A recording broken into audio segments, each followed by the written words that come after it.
يا زهور الروض يا زهور الروض يا زهور الروض من آلاف الصحاب. طور پر یہ خاوند اور بیوی کا رشتہ یہ تمام رشتوں میں سب سے اہم رشتہ ہے، سب سے بڑا رشتہ ہے، سب سے بنیادی رشتہ ہے۔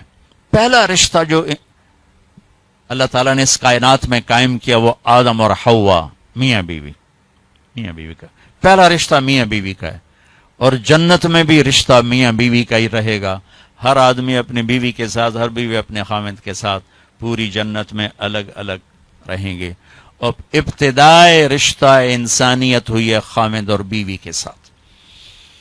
آدم علیہ السلام کو پہلے پیدا کیا، ایک پیغام دیا کہ کائنات کا نظام مرد کے گرد گھومے گا، عورت کے گرد نہیں۔ مرد الرجال قوامون علی النساء کا مطلب ہے کہ کائناتی نظام اللہ نے مردوں کے سپرد کیا ہے، اس کو چلائیں گے، یہ چل، عورت اس کی معاون بنے گی، مددگار بنے گی۔ اس لیے آدم علیہ السلام کو پہلے وجود بخش، ان کا پتلا بنایا، وہ پڑا رہا، وہ خشک ہو گیا، پھر اس میں روح ڈالی، پھر ان کو کپڑے پہنائے، پھر ان کو جنت میں ڈالا۔ اللہ نے اسی طرح حوا کا پتلا بھی بنا دینا تھا، ساتھ ہی ایک گارے کی ڈھیری بنا دیتے تو حوا کا پتلا بھی۔ اب خیال فرمائیں کہ اللہ نے عورت کو پہلے دن سے بے پرد نہیں رکھا، پہلے دن سے بے پرد نہیں رکھا۔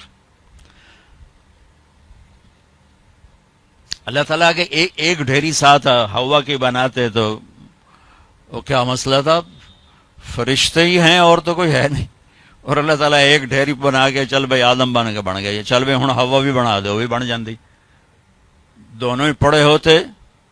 نہیں، ایسا نہیں کیا ہے، حوا کی ڈھیری نہیں بنائی، حوا کے پتلے کو بے پرد نہیں رکھا، آدم کو سلایا، آنکھ کھلی تو پہلو میں حوا کو بٹھایا ہوا تھا، پورے لباس، پوری زیب و زینت کے ساتھ۔ تو آدم علیہ السلام کہنے لگے یہ کون ہے؟ کہ یہ تیری بیوی ہے، تیری زندگی کی ساتھی۔ اور عجب بات بتا، جنت جیسی نعمت کے باوجود آدم علیہ السلام جنت میں اداس رہتے تھے۔ ماں جی آئی تو اب بیدا دل لگا، نہیں تو جنت میں بھی اداس رہتے تھے۔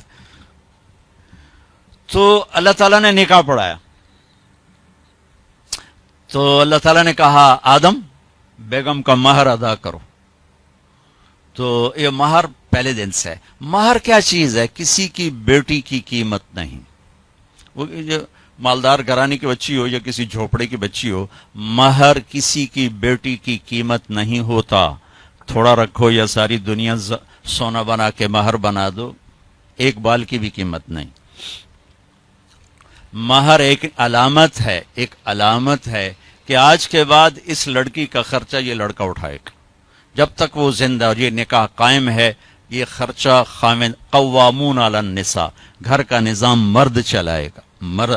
عورت گھر میں بیٹھے گی، نسل کو تیار کرے گی، تربیت کرے گی، ایک خوبصورت نسل اگلی نسل کو دے کے دنیا سے جائے گی۔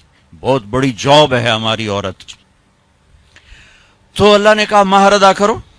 کہا جی کیا ادا کروں؟ تو کتنا سونا چاندی تھا؟ تو اللہ تعالیٰ کہتا 10 من سونا انہوں چاہ کے دے۔ تو میرے رب نے کہا آدم تیری نسل میں میرے محبوب آنے والے ہیں، ان پر ایک دفعہ درود پڑھ دے، یہ تیری بیگم کا مہر ہے۔ ابھی آپ کا تو تذکرہ ہی کوئی نہیں ہے سوائے اللہ کے، کسی کو نہیں پتا کہ میں کس کو بھیجنے والا ہوں اور کیا کرنے والا ہوں ان کے لیے، لیکن آدم علیہ السلام کو اشارہ کر دیا کہ تیری نسل میں میرا محبوب آئے گا، تو اس پہ ایک دفعہ درود پڑھ بھائی، یہ تیری بیگم کا مہر ہے۔ یہ انسانیت کا پہلا رشتہ ہے۔ والدین کے حقوق کے لیے چند آیات، اولاد کے حقوق کے لیے چند آیات، بہن بھائیوں کے حقوق کے لیے چند آیات ہیں، خاوند بیوی کے لیے سینکڑوں آیات۔ پوری سورت اتری ہے، سورہ طلاق، پوری سورت، سورہ نساء، سورہ طلاق، سورہ مائدہ میں، سورہ بقرہ میں، سورہ آل عمران میں اللہ نے سینکڑوں آیات اتاری کہ یہ رشتہ باقی رہے، کیونکہ اس میں کمزوری ہے۔ اہمیت کے باوجود اس میں ایک کمزوری ہے کہ ایک بول پہ ٹوٹ جاتا، باقی رشتہ ٹوٹتا نہیں۔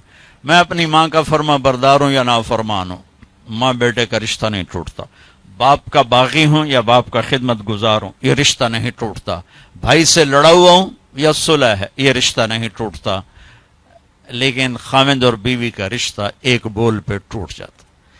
میرے نبی نے فرمایا علی طلاق سے بچنا، جب طلاق دی جاتی ہے تو اللہ کا عرش کانپ اٹھتا ہے، اللہ کا عرش کانپ اٹھتا ہے جب بے جا طلاق دی جاتی۔ ضرورت کے تحت تو طلاق رکھی گئی، لیکن جیسے آج کل کی طلاقیں ہو رہی تو اللہ کا عرش کانپ اٹھتا ہے۔ میں اسلام آباد سے آ رہا ہوں سے، تو وہاں ایک بچی ملی مجھے، کہا کہ مجھے طلاق ہو گئی کہ سسرال والوں کا تیرے ابے گڈی تو دیتی کوئی نہیں، چل واپس، اور خود وہ ڈاکٹر ہے جی، طلاق ہو گئی۔ تو اس طرح جب ظلم و ستم ہوتا ہے تو پھر اللہ کا عرش کانپ اٹھتا ہے۔ تو یہ رشتہ کیسے گزارنا ہے کہ زندگی خوبصورت ہو جائے؟ چونکہ میری بات سن لیں غور سے، آپ مالدار لوگ بیٹھے ہیں، پیسے سے آپ زندگی کو خوبصورت نہیں بنا سکتے، گھر خوبصورت بنا سکتے ہیں، گاڑی خوبصورت لے سکتے ہیں، زیور خوبصورت خرید سکتے ہیں، زندگی کی خوبصورتی کا تعلق ان چیزوں سے نہیں ہے۔ زندگی کی خوبصورتی صرف میرے نبی کی غلامی میں ہے۔ نبی پاک صلی اللہ علیہ وسلم ایک پاکیزہ زندگی لے کر آئے، جو اس کے پیچھے چلے گا اس کی زندگی میں حسن آئے گا، جمال آئے گا، کمال آئے گا، باقی ویرانیوں کے سوا کچھ بھی نہیں۔